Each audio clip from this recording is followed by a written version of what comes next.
Բարև ձեզ հարգելի հեռուստադիտողներ, մենք շարունակում ենք մեր աշխատանքը Պոլիտիկայի YouTube-յան ալիքի եթերում, այսօր աշխատանքային օր է եւ մենք ձեզ ենք ներկայացնելու օրվա մամուլի հրապարակումներ եւ այսպես հրապարակ օրաթերթը գրում է. Արարատի մարզի Սուրենավան բնակավայրի վարչական ղեկավար Անի Վարդազարյանի Facebook-յան էջից տեղեկացանք, որ նա ծնվել է 1997 թվականի ապրիլին, ավարտել է Հայաստանի ֆիզկուլտուրայի եւ սպորտի պետական ինստիտուտը։ Ֆիզկուլտուրայի մասնագետ կին է 2022 թվականի հունվարի 3-ից, երբ դեռ 25 տարեկանը չէր լրացել, Սուրենավանի վարչական ղեկավար է նշանակվել։ Որն է այդ նշանակման գաղտնիքը։ Անի Վարդազարյանի Facebook-յան էջում Նիկոլ Փաշինյանի տեսանյութերն են, լուսանկարները Նիկոլ Փաշինյանի եւ Սուրեն Պապիկյանի հետ։ Ահա իր նշանակման գաղտնիքը։ Հրապարակ թերթը գրում է. Ժառանգություն կուսակցության նախագահ Ռաֆի Հովհաննիսյանն օրերս հայտարարեց, որ իր ղեկավարած ուժը նույնպես կմասնակցի հունիսին կայանալիք խորհրդարանական ընտրություններին, կմասնակցենք ընտրություններին աներկբա է։ Նաև հավելել է. չարժե ծանրաբեռնել դաշտը առանձին մասնակցություններով, առավել ևս, որ չեմ տառապում վարչապետի թեկնածու լինելու մարմաջով։ Ստացվում է, որ կմասնակցեն ընտրություններին, բայց ոչ անհատապես, այլ միանալով ուրիշ ուժի։ Մեր տեղեկություններով Հայաստանի առաջին արտգործնախարար Ռաֆի Հովհաննիսյանը նույնպես կմիանա Սամվել Կարապետյանի Ուժեղ Հայաստան կուսակցությանը, թեև հնարավոր է անձամբ տեղ չզբաղեցնի նախընտրական ցուցակում։ Իդեպ տեղեկություններ կան, որ այլ թափառող ուժերի ևս այս ընտրությունների թիվ 1 ֆավորիտը հավաքում է իր թևի տակ, սակայն պարտադիր չէ, որ նրանք բոլորը ներկայացուցիչներ ունենան ցուցակում։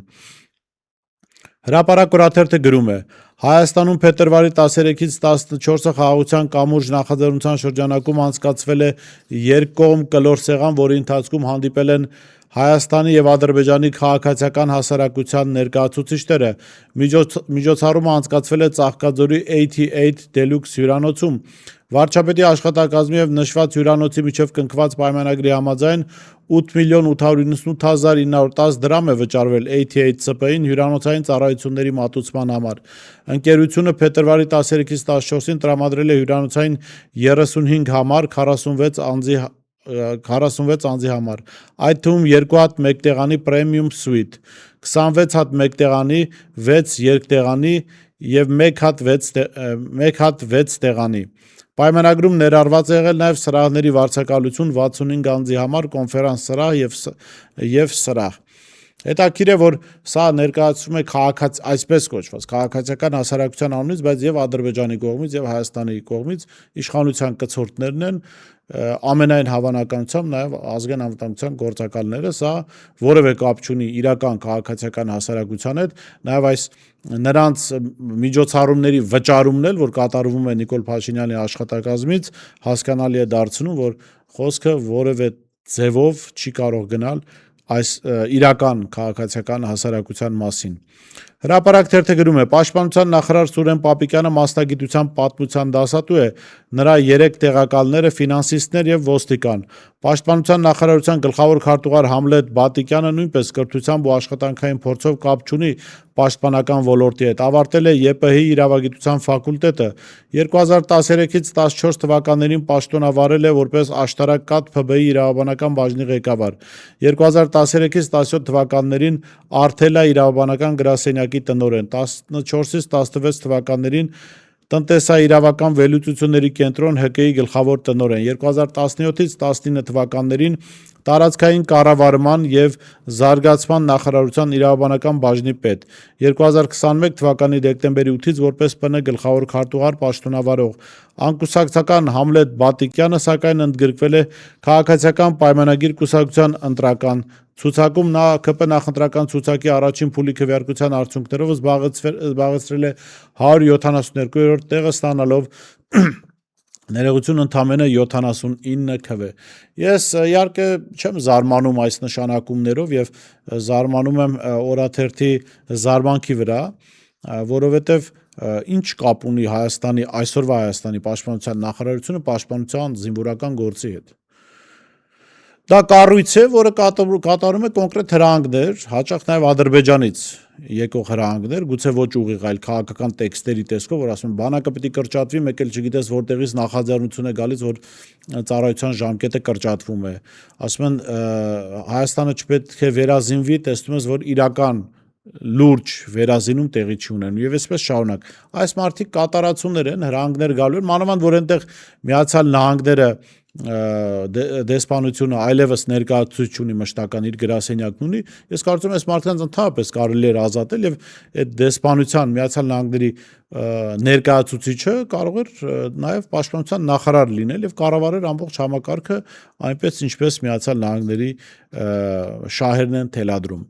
Հրապարակ թերթը գրում է Հայոց ցեղասպանության ինստիտուտի տնօրենի պաշտոնից սկանդալով հեռացված Էլիտա Գզոյանի ճակատագիրն արդեն որոշվել է։ Մնալու է Թանգարան ինստիտուտում որպես շարքային գիտաշխատող, թեպետ լուրեր կային, որ հնարավոր է զբաղեցնի տնօրենի տեղակալի պաշտոնը։ Իշխանությունը ըստ էության որոշել է ամբողջ խստությամբ պատժել Գզոյանին եւ նրան զրկել ղեկավար պաշտոն զբաղեցնելուց։ Աշխատակազմից տեղեկացանք, որ Գզոյանը հայտնի դեպքերից հետո արձակուրդ է գնացել։ Տնօրեն լինելու տարիներին աշխատել է գրեթե առանց հանգստի եւ երկարատև արձակուրդ ունի կուտակած։ Ասում են մայիսին նոր կվերադառնա աշխատանքի, սակայն դեպրեսիվ վիճակում է։ Կարծում է, որ իշխանությունն իր նկատմամբ այդ քայլով տվել է ինստիտուտի քանդման մեկնարկը։ Հրապարակ թերթը գրում է 2021 թվականից ԱԺ պատգամավորներին այլևս պատգամավորական HH11 սերիայով համարանիշներ չեն տրամադրում, որ նրանք փակցնեն իրենց մեքենաներին։ Մենք քանիցս անդրադարձել ենք, որ ոմանք ծանր էին տանում աշխատակազմի այդ որոշումը, քանի որ արտոնյալ եւ տարբերվող համարանիշներով մեքենաներին ճվոտեսուչներն ավելի ներողամիտ էին վերաբերվում, նրանց ճանաչում են, չեն կանգնեցնում։ Այժմ միայն խորհրդարանի ղեկավար կազմին, նախագահային փոխնախագահներին սպասարկող մեքենաներն ունեն հատուկ համարանիշներ։ Օրինակ Փաշինյանի աներձակ Հրաչ Հակոբյանը տևական ժամանակ աշխատակազմին չէր հանձնում պատգամավորի իր համարանիշները, պարզվում է աներձակը հատուկ սեր ունի պետհամարանիշների հանդեպ, իր վերջին թանկարժեք 2021 թվականի արտադրության 18 միլիոն դրամ արժողությամբ Volvo մեքենայի վրա փակցրել է 101 HH04 համարանիշները, մի կողմից համարանիշների սերիան ՀՀ իր անվան եւ ազգանվան հապավումն է խորհրդանշում, մյուս կողմից ԱԺ ղեկավարի համար նախատեսված պետհամարանիշներին է նման։ Ժողովուրդ օրաթերթը գրում է Արմլուրեմը արդեն տեղեկացրել էր, որ այս տարվա մարտի 6-ին Երևան քաղաքի Երևանի վարչական շրջանի բնակիչ 94 թվականի ծնված Ռաֆի Մանդալյանը հրավառ շիշ էր նետել ազգային անվտանգության ծառայության վարչական շենքի վրա։ Արմլուրեմի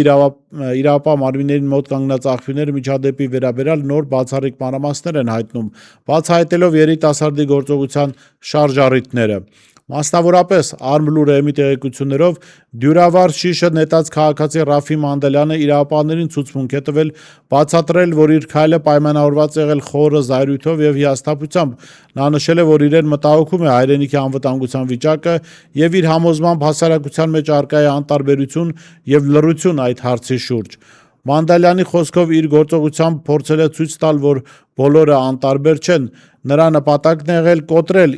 իր ձևակերպմամբ հասարակական լռություն եւ ուշադրություն հրավիրել այն հարցի վրա, որ քաղաքացիների մի հատվածը մտահոգված է երկրի ապագայով։ Իհարկե, այս պահին դժվար է ասել իրական մտադրությունը որն է եղել այս քաղաքացու նման կերպ դժգոհության արտահայտման, բայց գիտեք, որ իշխանությունը առաջին օրից փորձեց այս մարդուն կապել ընդդիմության հետ եւ կապել Ռուսաստանի Դաշնության հետ, փորձելով ստեղծել տպավորություն, թե որ ասում են, որ ասում են հիբրիդային պատերազմ, արդեն նաեւ նման դրսևորումներ է ստացել իրականության մեջ, եթե թույլ տան այս տղան հրապարակային խոսի, հասկանալի կդառնա, որ որևէ դժվար թե որևէ ընդդիմադիր ոչ խելապակաս ուժ նման քայլերի գնա, հատկապես ընտրություններից առաջ, երբ լիուլի այդ առիթը իշխանությունը օգտագործելու է։ Մինչև անցնեմ պոլիտիկայի մի մեկ հրապարակման, առաջարկում եմ գովազդային դադար եւ վերադառնանք։ Հետևիր սրտիդ ձայնին, այն քեզ ուզում է տանել անհայտ հեռուներ, վայելիր աշխարհի չքնաղ քաղաքներն ու արևոտ լողափերը նոր զգացողություններով, նոր համերով։ 2026-ը թող լինի հույսերի, մոտիվացիայի, նպատակների իրագործման տարի։ Եվ հիշեք, ամեն ինչ սկսվում է մեկ որոշումից։ Նոր տարին գալիս է նոր հնարավորություններով ու արկածներով։ Քո հաջորդ արկածը մեկ թռիչքի հեռավորության վրա է։ Travel with M 095 89 20 48 Շնորհակալ եմ, որ շարունակում եք հետևել մեր եթերին, մի հրապարակում մամուլից բաց էի թողել, դա կընթերցեմ նոր պոլիտիկայի մի հրապարակումը, կընթերցեմ ուրեմն ժողովուրդ օրաթերթը գրում է, օրաթերթը պաշտոնական աղբյուրներից պարզեց, որ Հայաստանի երկրորդ խոշոր հարկատու համարվող Mobile Center Art ընկերությունը 10 միլիոն դրամ է փոխանցել Իմ Քայլը հիմնադրամին, որը ղեկավարում է Նիկոլ Փաշինյանի արդեն նախկին կին Աննա Հակոբյանը։ Թվեր ինչ խոսք, տպավորիչ են, սակայն առավել հետաքրքրական է այս պատմության ենթատեքստը։ Mobile Center Art ընկերության սեփականատերը Արթուր Պետրոսյանը քաղաքական անցյալ ունի, դեռևս 2013 թվականից եղել է ՀՀԿ Երևանի ավականու անդամ, լինելով նախկին իշխանության կարկառուն ներկայացուցիչներից մեկը։ Այսօր, սակայն, նույն գործարարը գործում է բոլորովին այլ իրողությունների պայմաններում։ Նիկոլ Փաշինյանի իշխանության տարիներին նրա բիզնեսը ոչ միայն զգալիորեն ընդլայնվել է հեռախոսների ներմուծման եւ պատժամիջոցների տակ գտնվող Ռուսաստանի Դաշնություն արտահանման ոլորտում, այլև ընկերությունը դարձել է երկրի խոշորագույն հարկատուներից մեկը։ Եվ ահա որպես թերևս շնորհակալության ժեստ 10 միլիոն դրամի նվիրատվություն է արել Նիկոլ Փաշինյանի ընտանիքի հետ կապվող հիմնադրամին, որը համարժեք է շուրջ $26,000։ Ընթերցեմ պոլիտիկայի մի հոդվածը, որը հատկապես 3 բավական հետաքրքիր տեղեկատվական հիստերիա էր տիրում քաղաքական դաշտի որոշ հատվածում, եւ այդ հիստերիայի ֆոնին հատկապես հետաքրքիր կլինի սա քննարկել։ Այս տարիներին մի շատ հետաքրքիր, բայց իրականում օրինաչափ պատկեր է ձևավորվել։ Իշխանությունն ու ճակերտների մեջ ընդդիմություն ներկայացող գրեթե բոլոր ուժերը մի հարցում միաձայն են՝ հարվածել Ռոբերտ Քոչարյանին։ Պատահական է, ոչ, իհարկե։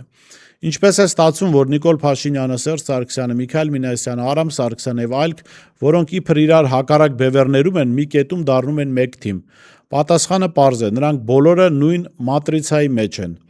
Այդ մատրիցան ունի իր կանոնները, իր սահմանները եւ իր տերերը։ Այդ համակարգում կարող ես կռվել, վիճել, իրար քննադատել, բայց մեկ բան չի թույլատրվում՝ դուրս գալ խաղից, եւ որ ամենակարևորն է, Հայաստանը պետք է շարունակվի մնալ այդ խաղի մեջ։ Քոչարյանը հենց այդ վտանգն է, նա այդ մատրիցայի ներսից խաղացող չէ, այլ դրանից դուրս կանգնած գործոն։ Քոչարյանը Հայաստանը այդ աղետալի մատրիցայից հանելու միակ հնարավորությունն է։ Դրա համար էլ նրա դեմ պայքարը համատարած է։ Դրա համար էլ բոլոր հակառակորդները հանկարծ դառնում են գործընկերներ։ Պետք է հասկանալ մի պարզ բան. ով հարվածում է Քոչարյանին, անկախ իր քաղաքական դրոշից, իրականում պաշտպանում է նույն մատրիցան։ Քաղաքական ուժերը կարող են նրան չպաշտպանել, կարող են նաև քննադատել, բայց հարվածել նշանակում է ծառայում ես հակահայ թուրք արևմտյան մատրիցային։ Այդ մատրիցան պահում է Հայաստանը թույլ, կախված եւ կառավարվող վիճակում։ Քոչարյանը այդ փակ համակարգից դուրս գալու միակ իրական հնարավորությունն է։ Միակ ճեղքը այդ պատի մեջ։ Դրա համար էլ նրան չեն ներում։ Դրա համար էլ բոլորը միասին են նրա դեմ։ Սա արդեն քաղաքականություն չէ, սա մատրիցա է ու սա է իրականությունը։ 2018 թվականին, երբ Սերժ Սարգսյանի իր փեսայի եւ մնացածի ջանքերով իշխանության բերվեց Նիկոլ Փաշինյանը եւ առաջին բանտարկվողը ապօրինի Ռոբերտ Քոչարյանն էր, այսպիսի մի միտք առաջացավ, քաղաքական մի տերմին՝ կոնսենսուս մինուս 1։ Մտքի հեղինակները ցանկանում էին ցույց տալ Հայաստանի քաղաքական դաշտը, որ կա կոնսենսուս ու այդ մինուս 1-ը Նիկոլ Փաշինյանն է։ Բայց իրականության մեջ հենց առաջին իսկ օրից կոնսենսուս մինուս 1-ը, այդ մինուս 1-ը եղել է Ռոբերտ Քոչարյանը, ինչու՞։ Որովհետև քաղաքական դաշտի գրեթե բոլոր ակտորները հանդիսանում են նույն համակարգի մաս։ Գրեթե բոլորը փոխկապակցված են միմյանց հետ, այդ բոլորին հատկապես մինչև 2018 թվականը եւ 2018-ից հետո քաղաքական դաշտը ակտիվորեն բեջարել էր Սերժ Սարգսյանի փեսա Միշիկը Մինասյան, մեդիա դաշտն էր բեջարել եւ այսպես շարունակ, այսինքն եղանակ թելադրողը բոլորիս հայտնի Միշիկն էր։ Եվ իրենց պլանների մեջ չէր մտնում Ռոբերտ Քոչարյանի վերադարձ, բանտարկություն, հետո քաղաքական պրոցեսներին մասնակցել։ Ռոբերտ Քոչարյանն էլ իր խայսաթի համաձայն քաշեց այս բոլորին, վերադարձավ, քաղաքական գործոն դարձավ, զգալի գործոն դարձավ եւ այդ իմաստով խանգարեց այն պլանները, որը կար Միշիկի հետ կապված։ Հիմա սրանով է պայմանավորված, որ անընդհատ Միքայել Մինասյանի թիմակիցները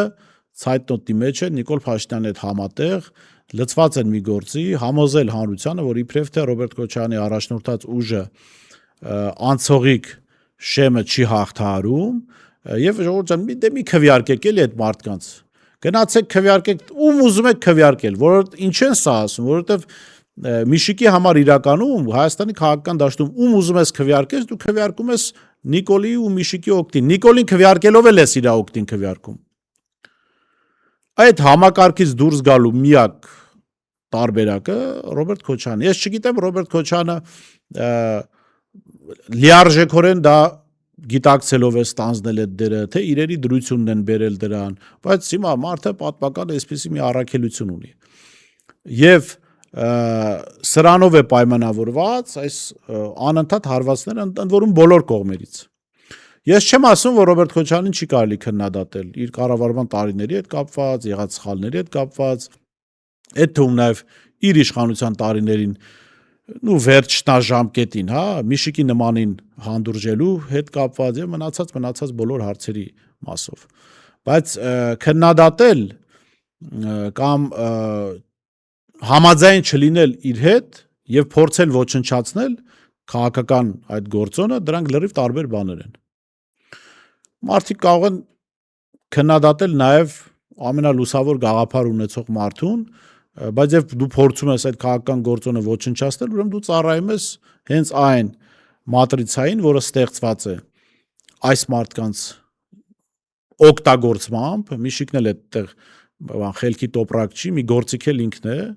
ինչպես Նիկոլ Փաշինյանը, ինչպես մնացածները, եւ այս գործիքները իրենց տերերի համար պիտի չեզոքացնեն վտանգավոր քաղաքական գործոնը։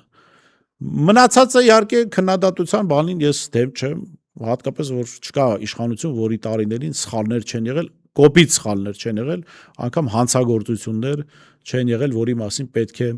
խոսել։ Բայց այդ խոսողների թվում վստահաբար Միշիկը եւ իր թիմը չեն կարող լինել, որովհետեւ սրանց իշխանության տարիներին այնպիսի հանցագործություններ են եղել, ու իրենք ակտիվորեն ֆինանսավորելով, աճեցնելով, հետո իշխանության բերելով Նիկոլ Փաշինյանին, այնպիսի հանցագործություն են գործել, որ իրենք եթե մի քիչ խորը մտածեն, անգամ ասենք Հիտլերին, Մուսոլինիին քննադատելու տեղ չէին ունենա, եթե այդ երկրներում ապրեին, հա, իրենց անբարոյական վարքագծով։ Այսօր այսքանը, հարգելի հեռուստադիտողներ, կհանդիպենք վաղը։